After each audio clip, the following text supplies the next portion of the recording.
Si vous possédez cet instrument, la suite va vous faire plaisir parce que la mise à jour 2.0 le fait passer de petit instrument MIDI pour faire des productions basiques à un outil d'enregistrement, voire même à une boîte d'effets. Mais d'abord, faut parler de l'ajout de Link Audio qui permet d'avoir l'audio de votre Move envoyé en temps réel vers un ordinateur avec Live ou même vers un Push 3 standalone. Alors, il y a de la latence. Elle est acceptable, mais elle est bien là, et puis on sent que c'est une bêta, la technologie vient d'arriver, donc on a des ratés, pas mal de drop-out, mais foncièrement, c'est trop cool à utiliser, mais il faut impérativement avoir Ableton Live en 12.4. D'ailleurs, j'ai fait une petite vidéo qui parle des nouveautés de cette version, si vous l'avez pas vue, allez jeter un petit coup d'œil après celle-là. L'autre grosse nouveauté, c'est l'arrivée des pistes audio sur le Move, ça aussi c'est trop cool, on peut enfin charger des samples ou des boucles dans le Move sans avoir à passer par un sampler. On n'a plus besoin de bricoler non plus un drum rack pour simplement enregistrer quelque chose. On a juste à charger la piste comme on le ferait pour un instrument, et pour lancer un enregistrement c'est simple, on appuie sur Rec, puis un des 8 pads en face de la piste et c'est parti.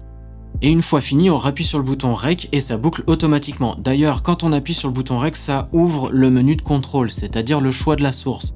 Si on veut le micro du Move pour avoir un enregistrement avec une identité particulière, ça veut dire un son de merde. Mais à partir du moment où on branche quelque chose dans l'entrée line, le micro du Move est désactivé. Et puis si comme moi vous utilisez un micro comme ça, je vous conseille de booster le gain. Je sais pas ce qu'il y a comme préampli là-dedans, mais si vous utilisez un micro qui a besoin de beaucoup de gain comme un SM7B, oubliez, on a 20 décibels de gain, ce qui est pas mal hein, pour un petit truc comme ça, c'est pas mal, mais c'est pas suffisant pour certains micros dynamiques. Et pour un micro à condensateur, pareil, oubliez, ou alors si vous sortez directement d'une interface, mais à ce moment-là, ça sert plus vraiment à grand chose de passer par le Move, autant passer par un ordi, à moins que justement on ait que ça, qu'on ait que le Move, et ensuite on peut activer le monitoring, ce qui est très pratique pour utiliser le Move comme boîte à effets. Par exemple là, à partir de maintenant, la voix que vous entendez sort directement du Move, ce qui va me permettre de vous montrer les deux nouveaux effets qu'apporte cette mise à jour. On a Érosion, une petite disto très légère en réglage, qui est une distorsion par dégradation tonale ou par bruit.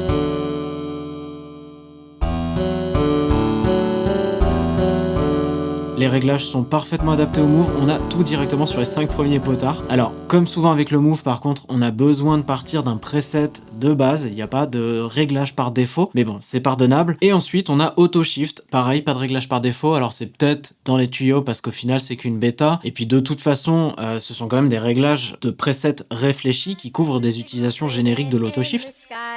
Dream in the static passing you by.